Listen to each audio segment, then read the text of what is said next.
Oke, kali ini saya akan membagikan video tutorial konfigurasi standar access list. Ini video yang kedua ya. Ini saya tambah lagi. Ini part kedua. Jadi video yang sebelumnya itu juga sudah ada konfigurasi standar access list. Tapi ini saya mau tambah lagi video konfigurasi standar access list dengan topologi yang berbeda dan skenario pun juga yang berbeda. Makanya ini ada part 1 dan part 2. Oke ya. Nanti skenarionya seperti ini, ada 4 skenario. PC 2 tidak bisa akses ke server, dan PC 1 dan PC 3 bisa akses ke server. Kemudian laptop 3 tidak bisa ke server, dan laptop 1, 2 bisa ke server. Oke, sebelum kita lanjut, silahkan di like, di subscribe, di share, dan di komen. Kalau ada pertanyaan, ada sesuatu yang perlu dibahas, silahkan disampaikan di komentar. Ya, oke, kita lanjut. Topologinya sudah saya buatkan seperti ini. Kemudian konfigurasi IP address-nya pun juga sudah saya config, baik itu di server, di PC, di router, dan di laptop. Artinya semua ini sudah bisa berjalan, sudah bisa di ping. Artinya sudah bisa connect. Misalkan ini laptop 1 bisa ping ke server, laptop 3 bisa ping ke server, laptop PC 3 bisa ke server, laptop 2 bisa ke server, dan PC 1 bisa ke server. Oke ya. Seperti yang sudah saya jelaskan, konsep access list itu nanti ada 2, yaitu standar dan extended. Kalau standar itu hanya membatasi berdasarkan host, berdasarkan user. Kalau nanti yang extended itu bisa ngeblok berdasarkan port, bisa berdasarkan protokol, dan seterusnya.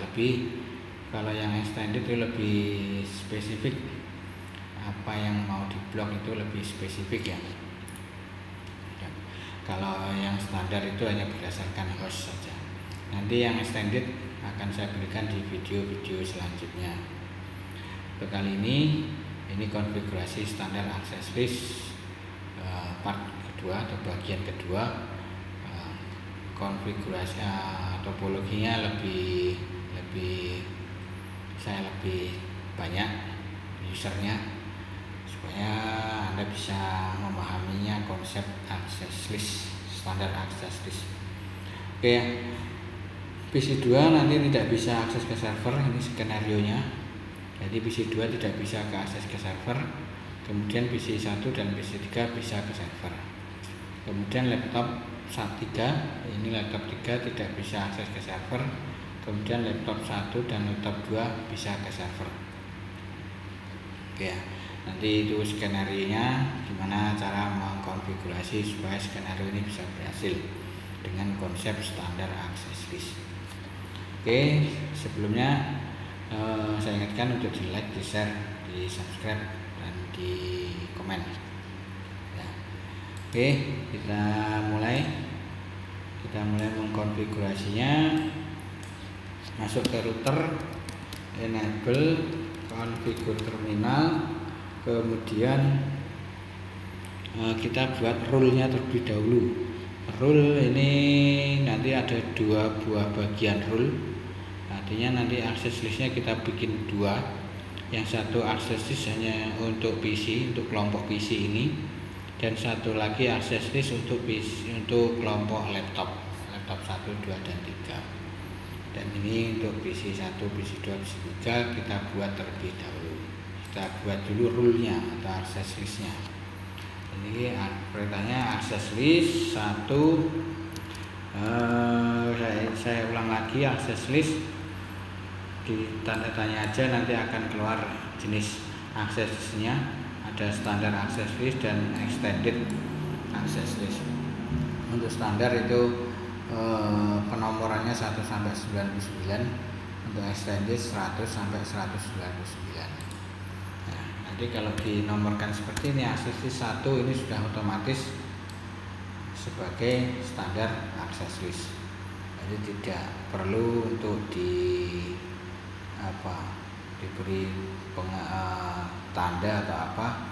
Jadi Anda harus hafal access list 1 itu berarti menandakan itu standar access list ya.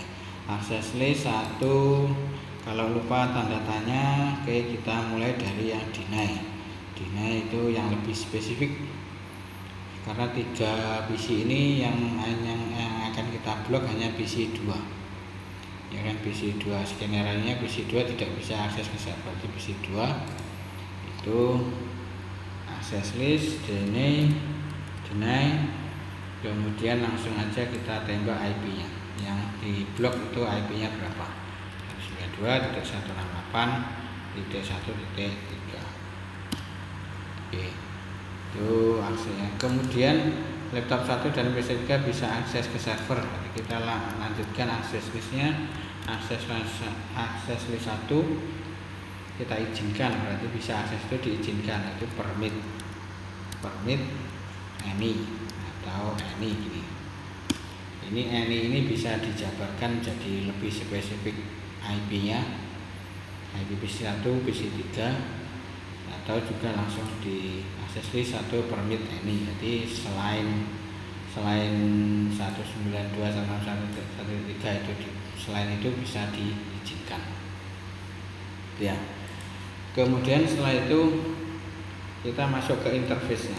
Kita pasang akses list yang sudah kita buat. Akses list 1 itu kita pasang ke port yang paling dekat dengan tujuan. Tujuannya itu ke server, jadi port router yang paling dekat dengan server yaitu portnya GI00. Ya, sini port routernya GI00. Jadi di sini GI00.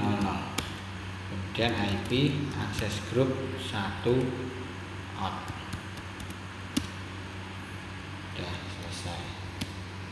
Sampai di sini skenario 1 dan skenario 2 sudah bisa kita konfigurasi. Tinggal kita coba. Ya, PC 2 tidak bisa akses ke server, kita coba. PC 2, nah, file, kita ulang lagi, file, kita ulang lagi, file, tetap file.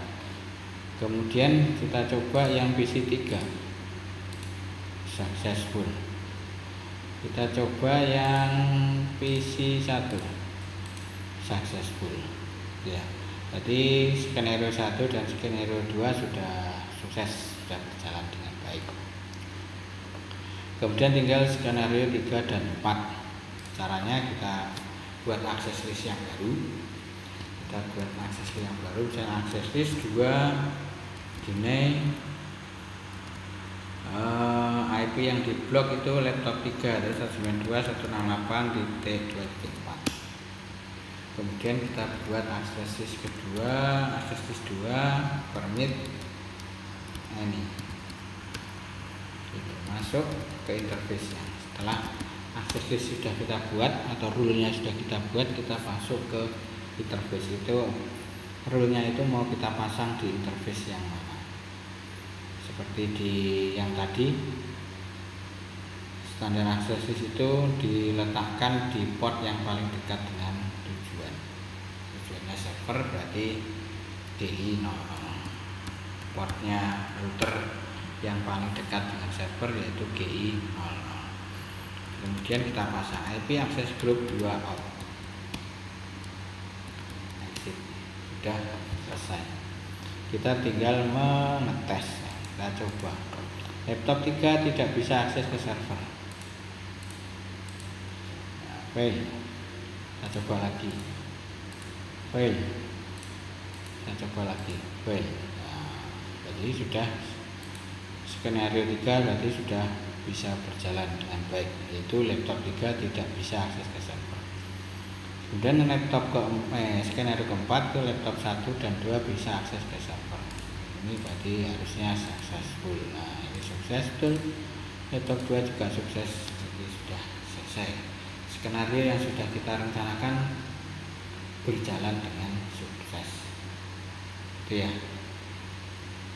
Mungkin itu aja tutorial yang saya berikan kali ini, yaitu konfigurasi standar service bagian kedua. Terima kasih atas perhatiannya. Jangan lupa di like, di subscribe, di share, dan di komen. Terima kasih.